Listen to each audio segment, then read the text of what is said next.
What you don't want is by the time when you get to a fucking lender, them to ask you about your executive summary and then you can't answer the question. So know the stats in there. Know how much the industry's growing. Know how many exits there were in the public market. And all that shit will be on your executive summary. The guys that fail, and don't make it sound like you're reading it, because you've memorized it to the extent that you can memorize 20, 25 words. And seriously, some of the kids can't. I'm telling you, we've got Down syndrome people doing this, and they're brighter than you. So now you've got these 5 or 10 banks, whatever the number is, that you've warmed up. So you know there's somebody that will lend you fucking money, and you don't talk about 60, 40, 80, 20, 90, 10, or fuck all. All you want to know is what their lending parameters are.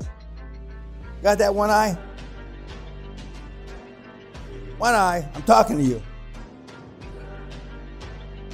I'm gonna come and slap you. Okay.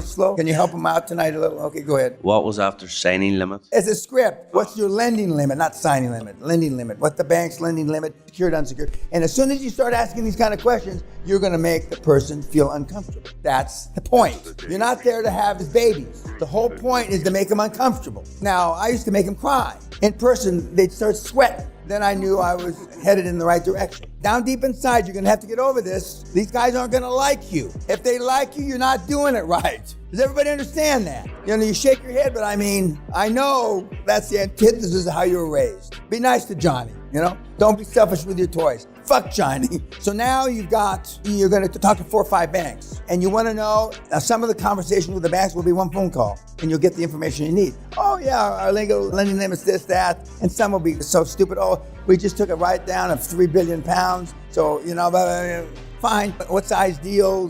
Well, 1 to 5 million pounds, euros, whatever it is. You tell them, which is true. Your first deal is going to be the 1 to 5 million. And that's fine. You're in the lending limit. That's it. That's the end of the conversation. There isn't any more. And you want 5 or 10 or 15 banks like this that you've warmed up. Now, if you talk to them in the 1st of July and you don't have a deal to the 1st of October, that guy's dead, fired, so you call back again. If you come up with a deal in a couple weeks, then you can naturally assume, and assumption's the mother of all fuck-ups, but you can pretty much assume that the lending parameters haven't changed. But you're not taking them a deal. You just want to know their lending parameters.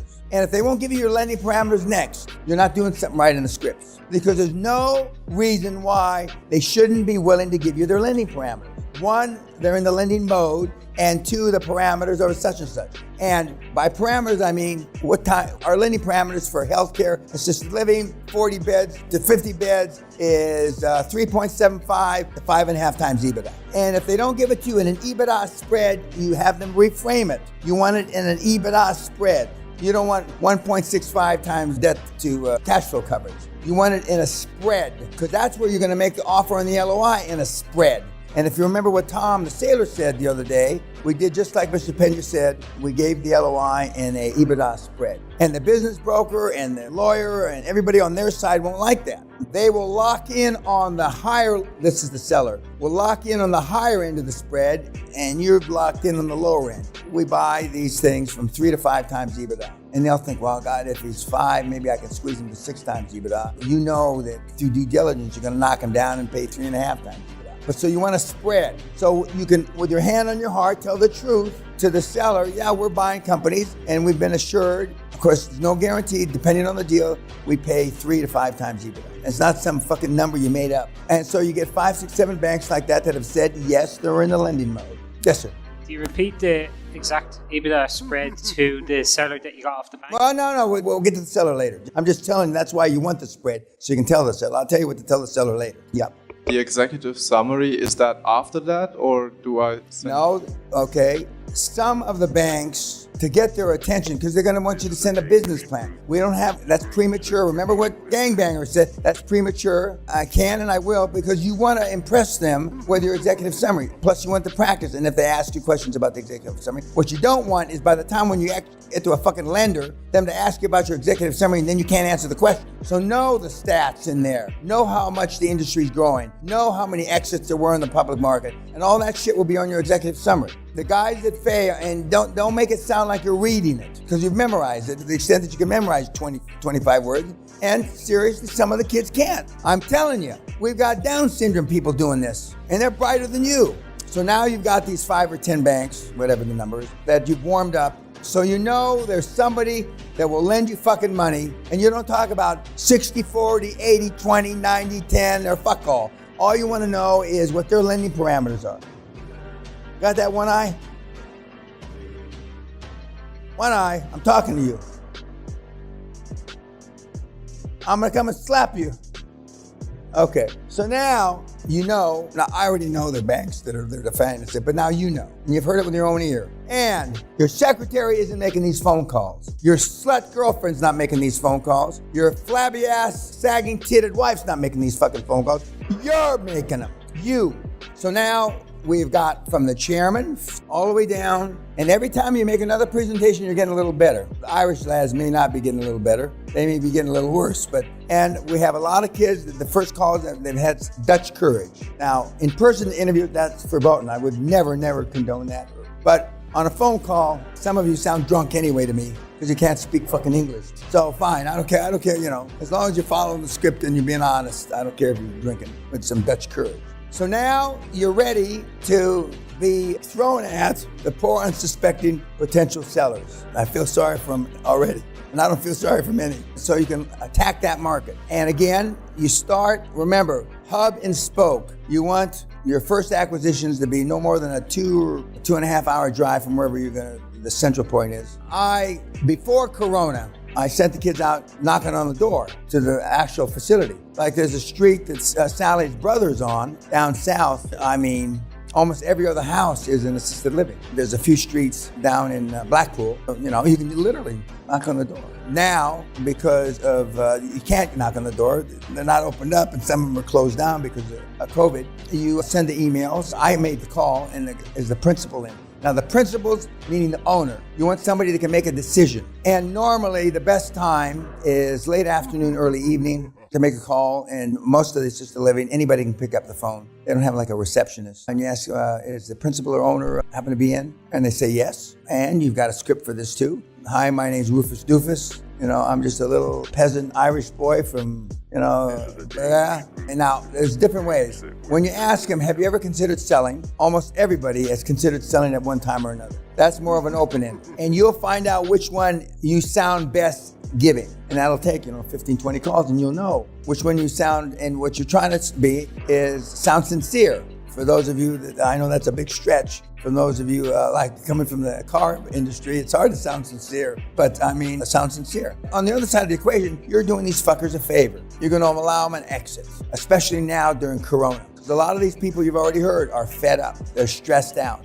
They're more stressed out than you are in calling. Hard to believe, but they are. So you're gonna build a funnel, as Thomas said, you're gonna build a funnel of potential sellers, and it's higher now than it was before Corona, because that's in the Corona business. There's a lot of people who went out. There's a lot of people, when the government stops allowing them their mortgage payments to be not paid, they're gonna want out. And a lot of the banks are forgiving those, that's gonna end sooner than later. So if that's what you need to convince yourself to be a savior, fine. I didn't do it that way.